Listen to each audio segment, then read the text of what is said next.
ایک حافظ صاحب فارغ ہوتے ہیں، وہ حافظ صاحب فاسق بھی ہوتے ہیں، فاجر بھی ہوتے ہیں، انہیں نماز کے مسائل نہیں آتے، انہیں نماز کے مفسدات کا پتہ نہیں ہوتا، انہیں صحیح وضو کرنا نہیں آتا، غسل کرنا نہیں آتا، اور وہ آ کے تراویح پڑھا رہا ہوتا ہے، مصلی پڑھا رہا ہوتا ہے۔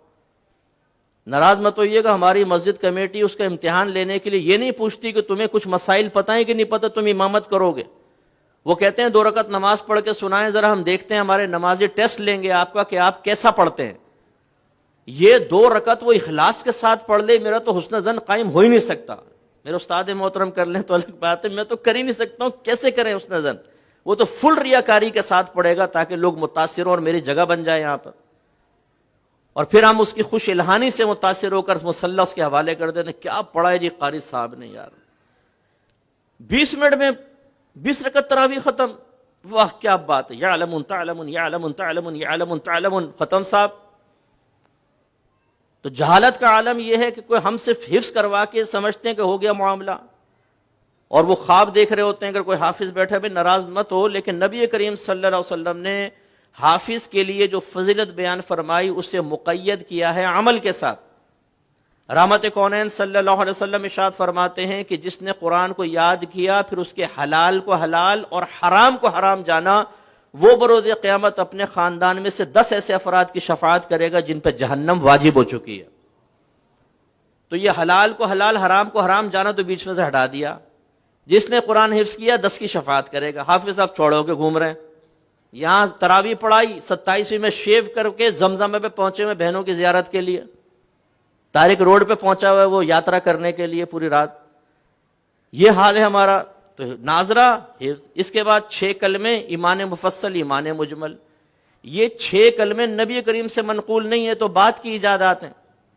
ایمان مفصل، ایمان مجمل بعد کی ایجاد ہے، یہ بھی نہ یاد کریں آپ 6 کلمے۔ یہ جو بے وقوف قسم کے بعض لوگ ہوتے ہیں جو ان 6 کلموں کو کسی انسان کے مذہبی ہونے کا معیار قرار دیتے ہیں۔ اچھا دوسرا کلمہ سناؤ ذرا، آپ نے سنا؟ ہاں ٹھیک ہے ٹھیک ہے ٹھیک۔ اچھا چھٹا کلمہ سناؤ، سنا دیا، واہ واہ ماشاء اللہ، بھائی اس کلمے سے کیا ہوگا؟ اچھا ترجمہ پوچھ لو ذرا، رٹا ہوا ترجمہ بھی سنا دے، تشریح پوچھ لو ذرا، کچھ پتہ نہیں۔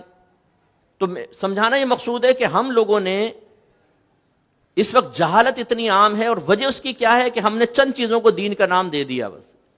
ہمارے مدارس کے اندر جو حفظ قرآن کے اس میں بھی ایسے ہو رہا ہے کہ بچوں کو حفظ ناظرہ کروا دیا، اس کے بعد مسائل نہیں۔ نتیجہ نکلتا ہے کہ معاشرے میں جہالت کی وجہ سے بگاڑ پیدا ہوتا۔ سب سے بڑا بگاڑ علم کی کمی کی بنا پر ہے۔